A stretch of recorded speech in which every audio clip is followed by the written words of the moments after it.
নমস্কার বন্ধুরা, আমার চ্যানেলে আমি আপনাদেরকে স্বাগত জানাই। আশা করছি ভালো আছেন, সুস্থ আছেন।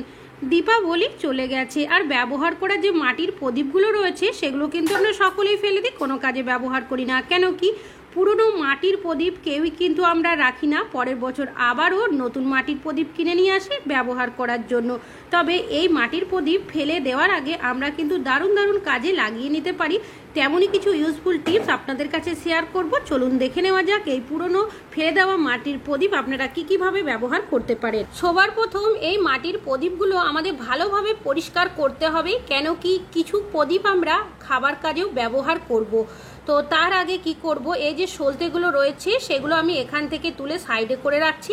কি কাজে ব্যবহার করব পরে আপনাদের কাছে শেয়ার করব। তার আগে নিয়ে নিয়েছি এখানে একটা পাত্র, এর মধ্যে দিয়ে দিচ্ছি আমি বেশ কিছুটা পরিমাণের গরম জল, আর দিয়ে দেব সামান্য পরিমাণের লবণ, আর দিয়ে দিচ্ছি সামান্য পরিমাণের বেকিং সোডা। নিয়েছি আমি এখানে ভিনিগার, আপনারা এখানে ভিনিগারের পরিবর্তে লেবুর রসেরও ব্যবহার করতে পারেন। 2 ঢাকনা মতো ভিনিগার দিয়েছি, তারপর সবগুলোকে খুব ভালোভাবে মিশিয়ে নেব। আর নিয়েছি এখানে আমি কোলগেট, একদম সামান্য পরিমাণের কোলগেট দিয়ে দিচ্ছি। আমি যেহেতু এই প্রদীপগুলো কিছু খাবার কাজেও ব্যবহার করব, তার জন্যই কিন্তু ভালোভাবে প্রদীপগুলোকে পরিষ্কার করার জন্যই এই উপকরণগুলো দিয়েছি। আপনারা চাইলে এখানে শুধুমাত্র ডিটারজেন্ট পাউডার বা শ্যাম্পুরও ব্যবহার করতে পারেন। খুব ভালোভাবে আমি মিশিয়ে নিয়েছি। এবার যে মাটির প্রদীপগুলো রয়েছে সেগুলো এই জলের মধ্যে দিয়ে রেখে দেব আমি 10 মিনিটের জন্য, যাতে করে যে তেলগুলো রয়েছে প্রদীপের মধ্যে সেটা ওপরের দিকে চলে যায় আর ভালোভাবে প্রদীপটা পরিষ্কার হয়ে যায়। তো আমি এইভাবে 10 মিনিট রেখেছিলাম, দেখতেই পাচ্ছেন তেলগুলো ওপর দিকে ভেসেও গেছে। এবার একটা ব্রাশের সাহায্যে খুব ভালোভাবে আমি ঘষে নিচ্ছি। আপনারা চাইলে এখানে স্ক্রাবারেরও ব্যবহার করতে পারেন। এইভাবে করেই প্রত্যেকটা প্রদীপ আমি ব্রাশের সাহায্যে ঘষে নিচ্ছি। তো দেখতেই পাচ্ছেন প্রত্যেকটা প্রদীপই কিন্তু আমি খুব ভালোভাবে ঘষে নিয়েছি। এবার পরিষ্কার জল দিয়ে প্রদীপগুলো আমি ধুয়ে নেব। প্রথমে একবার এইভাবে ধুয়ে নিচ্ছি হাত দিয়ে ঘষেই, তারপর এইভাবে করে 2 থেকে 3 বার আরও আমি ভালোভাবে প্রদীপগুলো ধুয়ে আপনাদেরকে দেখিয়ে দিচ্ছি। তো দেখতেই পাচ্ছেন বন্ধুরা, প্রদীপগুলো কিন্তু খুব ভালোভাবে ধুয়ে নিয়েছি। এবার প্লেটের মধ্যে এইভাবে করে উল্টো করে রেখে দেবো আমি 10 মিনিটের জন্য, যাতে করে জলটা খুব ভালোভাবে ঝরিয়ে যায় আর একটু শুকিয়ে যায়।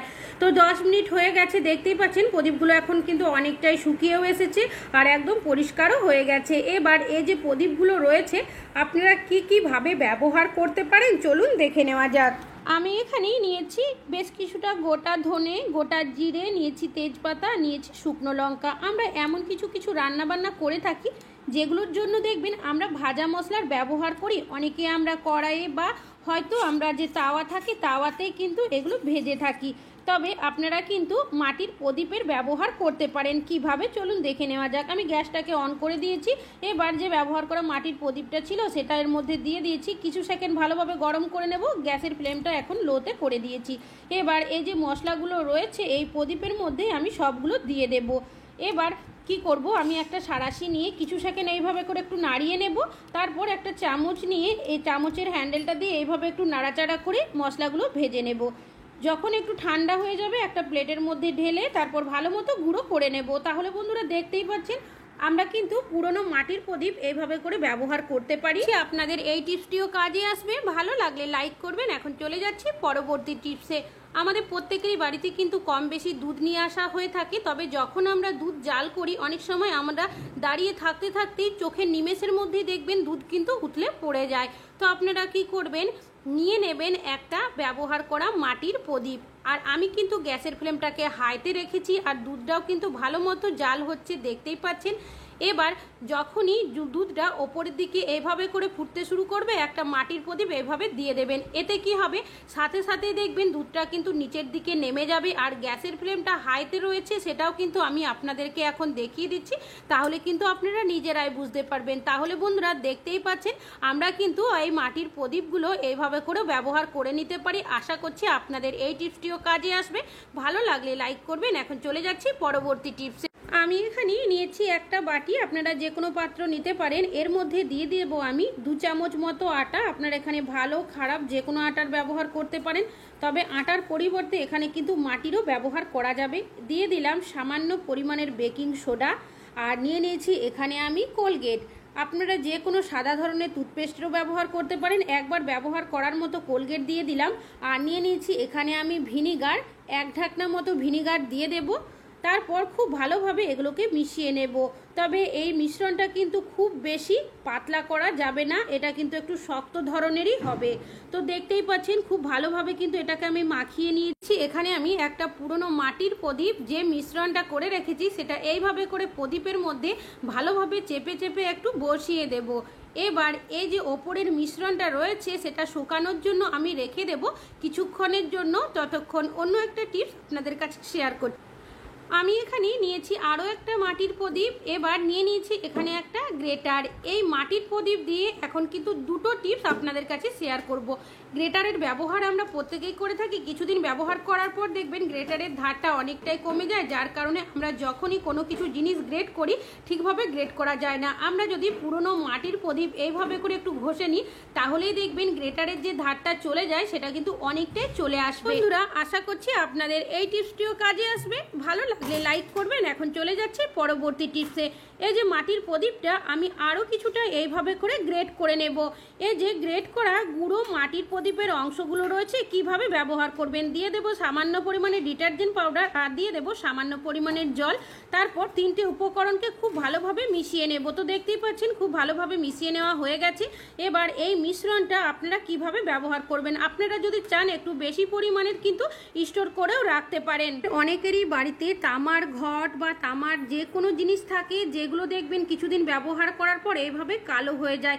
আমি সামান্য পরিমাণের মিশ্রণ নিয়ে সাইডটায় এইভাবে একটু ঘষে নিয়েছিলাম।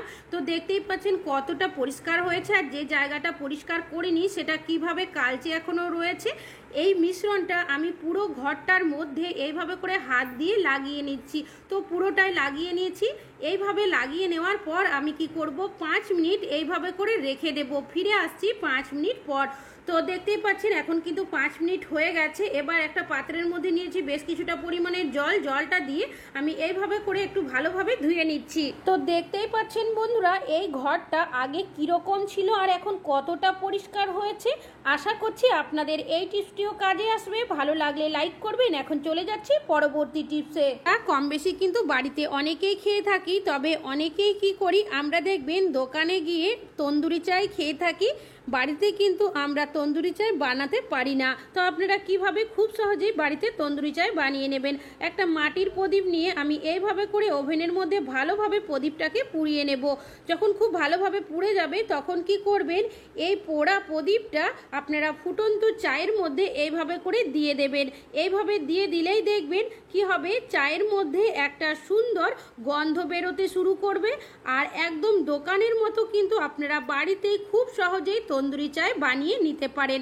আশা করছি আপনাদের এই টিপসটিও কাজে আসবে। বাড়িতে কিন্তু কোনো না কোনো গাছ রয়েছে, আর গাছের মধ্যে যখন আমরা জল দিই কি করি, ডাইরেক্ট গাছের গোড়াতে জল দিয়ে দিই। এতে কি হয়, গাছের যে শিকড়গুলো রয়েছে সেগুলো অনেক সময় উপরের দিকে চলে আসে, তাছাড়াও মাটির যে জায়গাটা থাকে অনেকটাই দেখবেন গর্ত মতো হয়ে যায়। তবে আপনারা কি করবেন, নিয়ে নেবেন একটা পুরনো মাটির প্রদীপ, এইভাবে দিয়ে দেবেন। তারপর জলটা যখনই দেবেন গাছের গোড়ার মধ্যে এইভাবে যদি প্রদীপের মধ্যে দেন তাহলে কি হবে, সাইডের মাটির জায়গাটা গর্ত মতো হবে না, শিকড়গুলোও কিন্তু বাইরে বেরিয়ে আসবে না। এইভাবে করেই কিন্তু আপনাদের গাছের মধ্যে সহজেই জল দিয়ে দিতে পারেন। আর এইভাবে আপনারা কিন্তু মাটির প্রদীপটাকেও ব্যবহার করে নিতে পারেন। আশা করছি আপনাদের এই টিপসটিও কাজে আসবে। ভালো লাগলে লাইক করবেন। এখন চলে যাচ্ছি পরবর্তী টিপসে। মাটির প্রদীপের মধ্যে যে মিশ্রণটা দিয়ে রেখেছিলাম সেটা কিন্তু এখন অনেকটাই শুকিয়ে গেছে আর শক্ত হয়ে গেছে। কি কাজে ব্যবহার করবেন, আমরা কড়াইয়ে প্রত্যেকে কোনো না কোনো কিছু রান্না বান্না করে থাকি, অনেক সময় এইভাবে যদি পুড়ে যায় সেটা কিন্তু অনেকটাই ঘষা মাজা করতে হয়, তবু দেখা যায় ঠিকভাবে পরিষ্কার হয় না। তবে আপনারা কিভাবে খুব সহজে পরিষ্কার করবেন, দিয়ে দিলাম সামান্য পরিমাণের জল।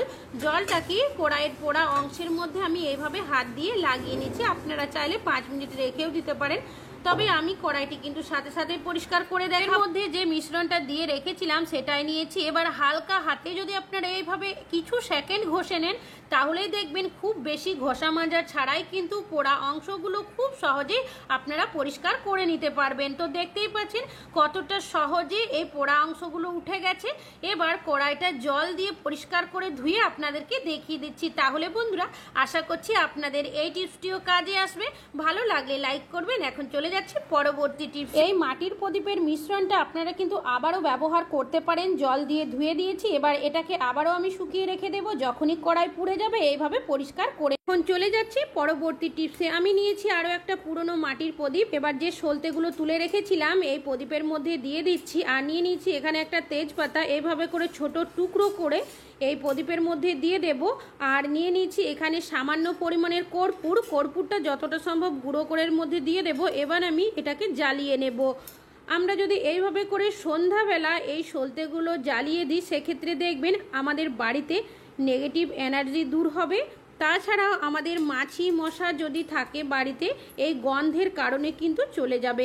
আশা করছি আপনাদের পুরনো প্রদীপের ব্যবহারের টিপসগুলো অনেক বেশি কাজে আসবে। ভালো লাগলে লাইক করবেন। আজকে এখানেই শেষ করছি।